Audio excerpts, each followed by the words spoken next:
everybody, welcome back to my channel.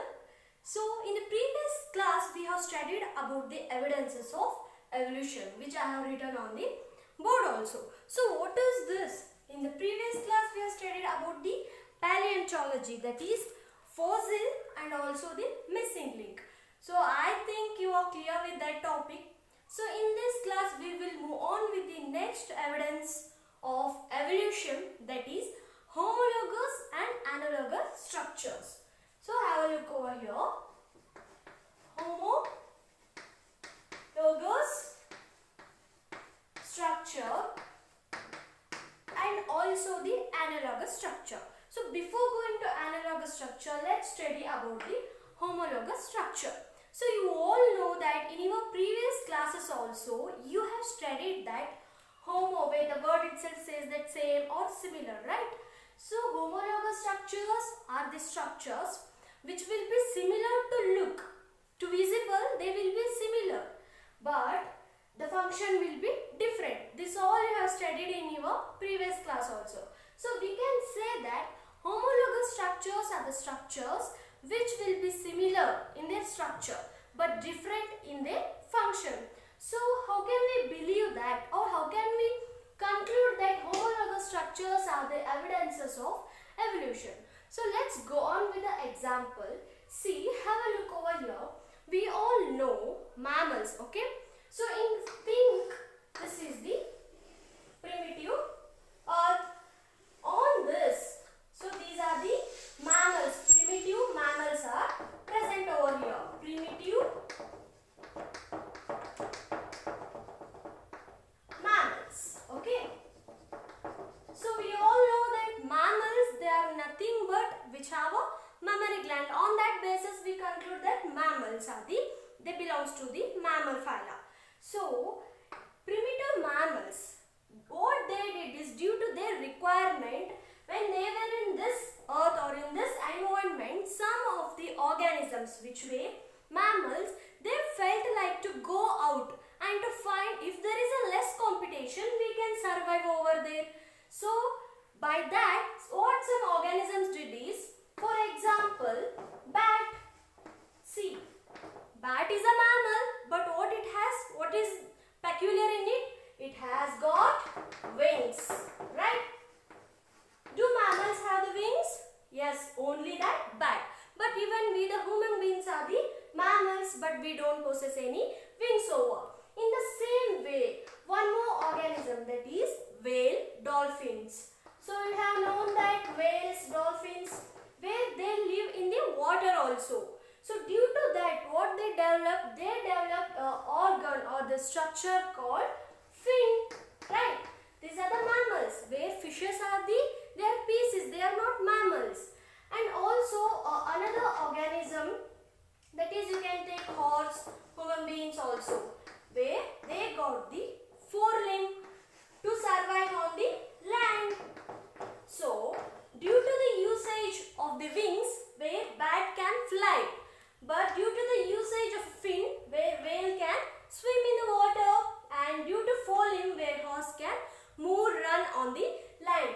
The common thing is these three organisms belong to the mammals, right? When coming to we, the human beings, we don't have any wings, fins or forelimbs, but we have forelimbs, right? So the similar thing we can say that how these are the example for homologous structure is, because see, we have the forelimb. This is our forelimb, okay? This is the humerus and this is radius, ulna, carpal, metacarpal and phalanges. So this is the structure of the forelimb of each and every mammals. So in case of bat, where it has modified its forelimbs into wings, where its wing has the humerus, radius, ulna, carpal, metacarpal and phalanges. So those wings are modified to fly, to the adaptation to fly in the air. In case of fin, where the fin of the whale also got the same bone structure, forelimb structure, that is, its fin has the humerus and also the radius, ulna, carpal, metacarpal and phalanges. In the same way, forelimb of a horse, even we the human beings also. So we can say that it is a homologous structure because the structure is same everywhere. Same, right? This is humerus, radius ulna, metacarpal, and phalanges. So that's why we say that homologous structures are the similar in their structure, especially in internal structures. They are similar, but their functions will be different. So the forelimbs. The forelimbs of mammals are the best example for the homologous structure because they all got the same internal structure, but the thing is they have the different functions. So have you got? This is one of the best example for the homologous structure. So let's go on with the another example so that it will be very clear for you. So the first example is forelimbs of mammal. Now we'll go on with respect to the plants. So you have known about the cucurbita plant, okay, which is a family of cucurbita, which includes cucumber and all. So cucurbita and one more plant, that is bougainvillea. So it's a very beautiful plant, these two also. So what is this? And before that, as I said, in case of the forelimbs of mammals, where these homologous structures they get from the common ancestor. As I said, the mammal is primitive mammals are the common ancestors. Okay, it is a common feature. From that, these wings, fin and forelimbs are arrived. So the homologous structures will be having a common ancestor or common factor. So in case of cucurbita and bougainvillea, which is common is, see, if this is a plant of cucurbita, where we know cucurbita family, they are the climbers, okay, they are the climbers. Here the bud will be present on the spread. With respect to that, the tendrils will be growing, and these climbers they'll get support of some other plant and they do grow. So it develops on the axillary bud, okay, axillary bud. Same here in case of bougainvillea. If this is a bougainvillea plant, it will be having the thorns, okay, it will be having the thorns, and these thorns develop on the axillary bud only. So we can get to know that which is a common factor here, the axillary bud, okay, this is the common factor or common feature. On this, the tendrils and these thorns grow. They are modified, but their base is same. So this is why we can say that they have similar in their internal structure, but they have the different function. So this is also one of the example for the homologous structure. And next one more is, let me tell you, if you know about vertebrates and non-vertebrates, it will be very easily understood by you. So the one more example is vertebrate heart. In the sense, heart of the vertebrates. So if we compare the heart of mammals, reptiles, amphibians and fishes, their functions and their structures will be very different. So coming to, let's take an example of the fish, where fish has the two chamber, right? Its heart has only two chamber. Which one? Fish, okay? It has got with the two chambers. Well, in case of human beings or the mammals, we have got the four chambers, right? So here, the structure is same, that is heart. Internally the structure will be same. But what about the function? In case of fish, see, have a look over here. If these two are the chambers of the fish, what happens is the fish gets all the deoxygenated blood from the body, and where that oxygenation or the purification of blood occurs is in gills. In case of fish, oxygenated blood will be placed in the gills. So these fish, when the chamber collects all the deoxygenated blood and gives it to the gills. So these gills supplies all the blood to the other parts of the body. So here the function is very simple. There is no complication in the fish. But in case of human, where we have the four chambers, right? The blood will come, the deoxygenated blood will come, and the deoxygenated blood will get oxygenated in the lung, and again this lung or the oxygenated blood from the lung will go to the heart, and from heart all the blood will be supplied to the other organism or other parts of the body. So the thing is, the difference in the function is where gill itself directly it will supply the blood, but in case of our or the human beings, lungs do carry blood again to the heart, then heart will pump the blood to the other part of the body. So this is how the structure is same but the function is different. And even the vertebrate brain also same case, because in fishes the brain will be developed in a primitive manner, but in case of us human beings the brain will be well developed. So fishes cannot think that what is the cause of their life, and they don't think much over. But in case of human beings, we do think, right? We never sit quietly. We will be thinking something or the other else. So vertebrate brain also the example for the homologous structure. So this is all about the homologous structure, and please remember the examples of this homologous structure. And now we will move on with the analogous structures. Analogous structure. So what are these analogous structure? This also you have studied in your previous classes. This is exactly bit opposite to the homologous organisms structures, because in case of analogous structure, the structure will be different while the function will be same.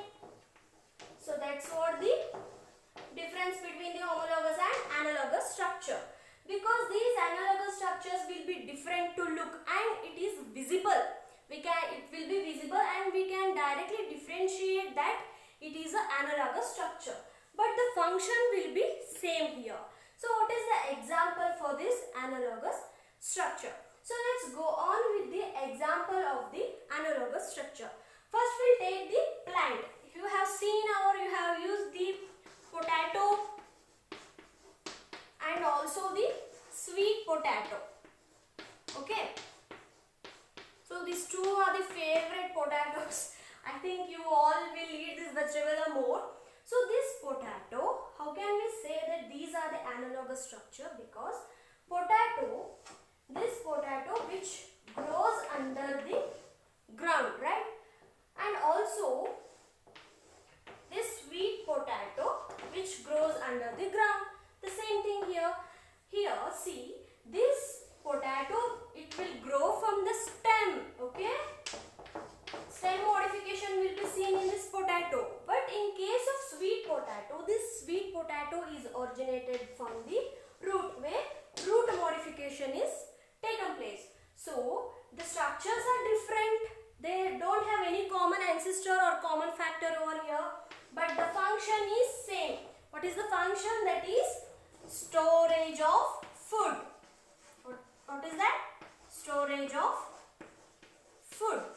So, we got to know that we can conclude that potato and sweet potato are the example for the analogous structure, because their structure is different but the function is same, that is storage of food is done by both the potato and sweet potato. So, this is one of the example for the analogous structure. So, let's go on with the another example, that is eye of octopus and eye of mammal. So what is the difference? How can we say that the eye of octopus and eye of mammals? So what is this? See, the function is similar, where eye is nothing but its function is to see, right? So the function is similar here. Then how the structures will be different?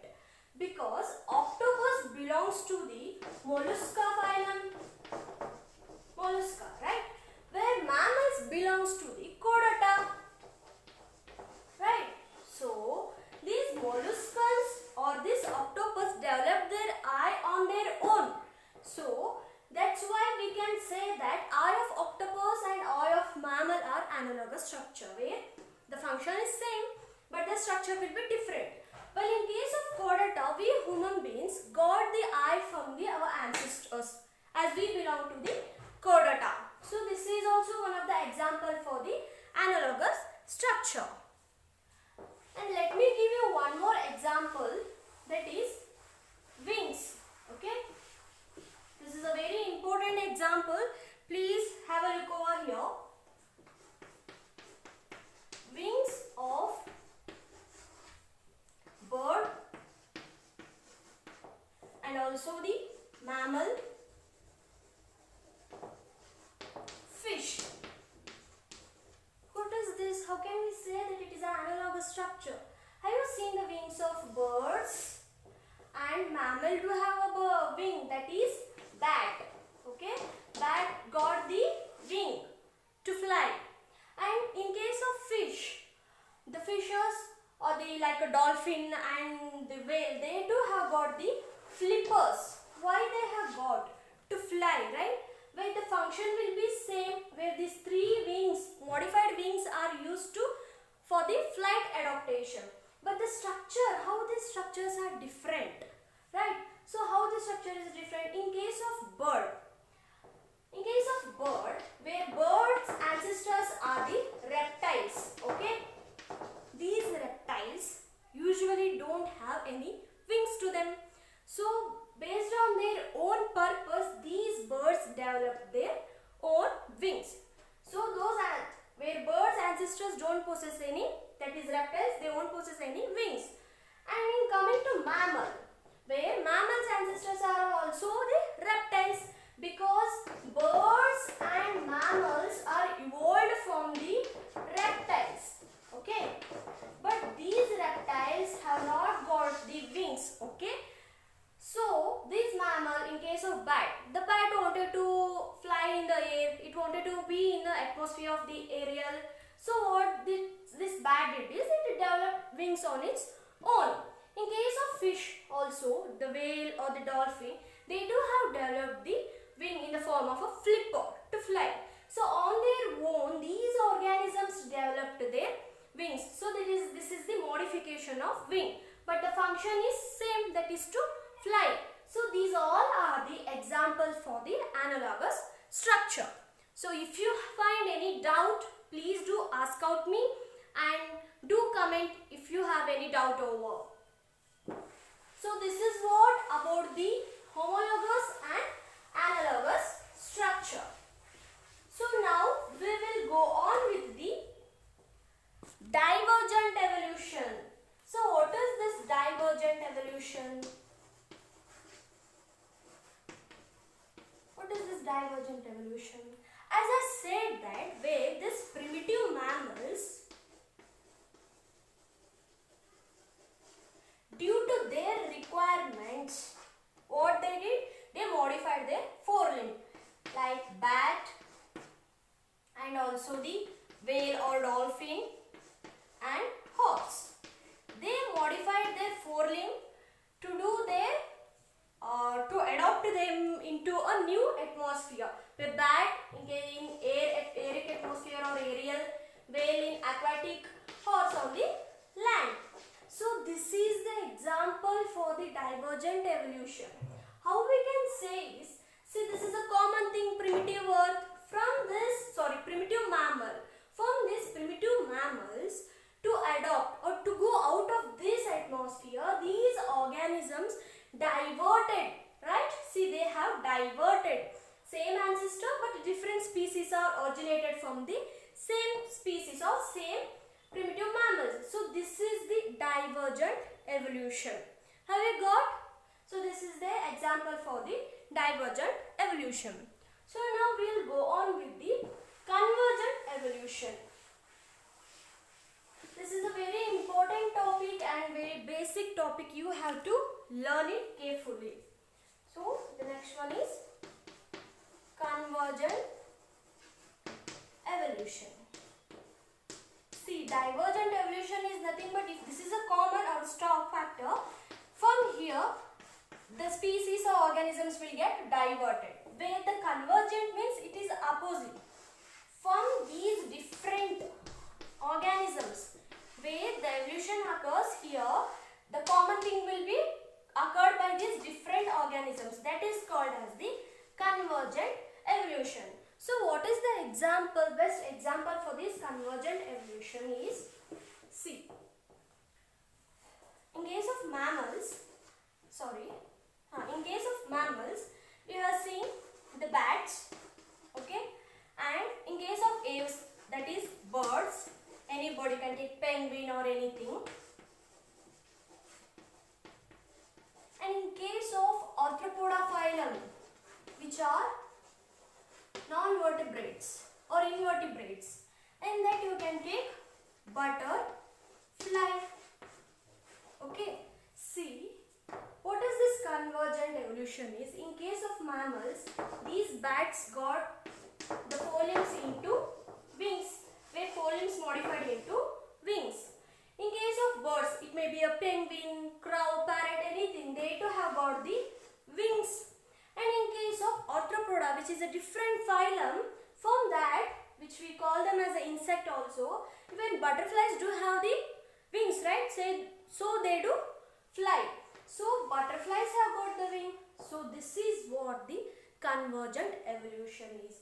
See, from different organisms, they have got the common function or common feature. So this is called as the convergent evolution. Have you got? I think it is clear for you, and if you have any doubt, you can please ask me out. And thank you everyone. In the next video, let me come up with the different topics which are very important, which is related to evidences of evolution. So hence we can conclude that homologous and analogous structures are the evidences of evolution. So don't forget to subscribe my channel if you find it useful, and share, like. Thank you everyone. Bye bye. Take care.